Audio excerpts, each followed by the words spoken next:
If you're a landlord and your tenants are behind on their rent, you may not be able to meet your own expenses, like the mortgage, the insurance, and property taxes. All of this financial pressure may lead some landlords to take actions they may later regret. This video explains the right way and the wrong way to evict a tenant under Florida law, and explains the penalties for landlords that ignore the law. The correct way for a landlord to evict a tenant is by using the court process. The court process begins with a notice from the landlord to the tenant in which the landlord asks the tenant to move out by a certain date. If the tenant does not move out by the date on the notice, the next step is for the landlord to file a lawsuit for eviction at the county courthouse. After the landlord files the lawsuit, it is up to a judge to decide whether to enter a final judgment of eviction. After the judge signs a final judgment of eviction, then the sheriff's office will tape a 24-hour notice to the tenant's door, telling the tenant that they must move out within 24 hours. This 24-hour notice is also called a writ of possession, and it is the last step in the legal process to evict a tenant. After the 24 hours have passed, the sheriff will come back to the unit to make sure that the tenants are out and the locks are changed. A landlord must use this court process even when the landlord has good reasons for wanting the tenant to move out. So, if the tenant is behind on the rent, or the lease has expired, or the tenant has violated the lease, a landlord is still required to use the court process to evict. So what about landlords that do things the wrong way?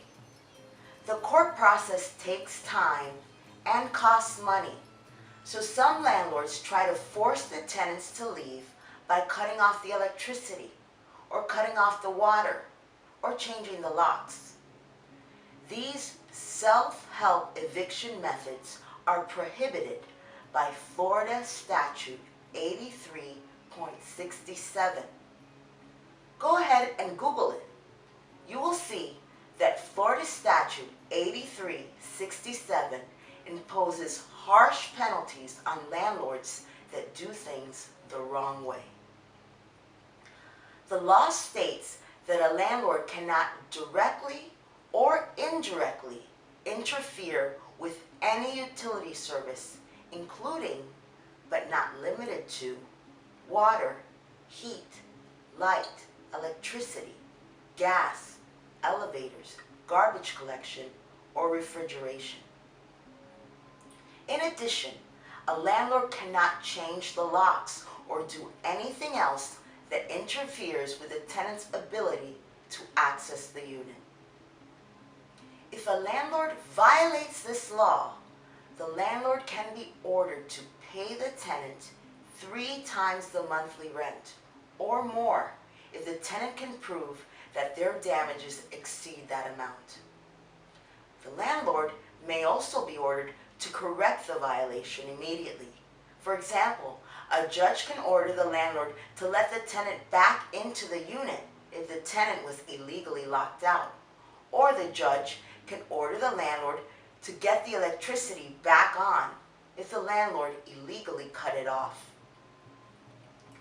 So, what should you do if you're a landlord that needs to start the eviction process? First, you should reach out to the tenant and try to negotiate an agreement in which the tenant agrees to correct the problem. For example, you may be able to work out a payment plan, or a move-out date, or both. Second, you should get legal advice. A lawyer can help you prepare the notices correctly and will guide you through the court process of filing a lawsuit for eviction, getting a final judgment of eviction, and having the sheriff's office lawfully remove the tenants from the unit. Finally, you should be patient. Allow the court process to take its course and do not take any action to harass or intimidate the tenants. If you're under financial pressure because you've fallen behind on your mortgage payments, talk to your lender. In response to the coronavirus pandemic, Congress enacted the CARES Act, which provides relief for homeowners with a federally backed mortgage. Under the CARES Act, you may be eligible for a forbearance from mortgage payments for up to 180 days and can then request and obtain an additional forbearance for another 180 days. We encourage you to check out our website at legalservicesmiami.org for additional information on Florida landlord tenant laws and to learn about other community resources that may be helpful during these difficult times. Thanks very much for watching, and take care.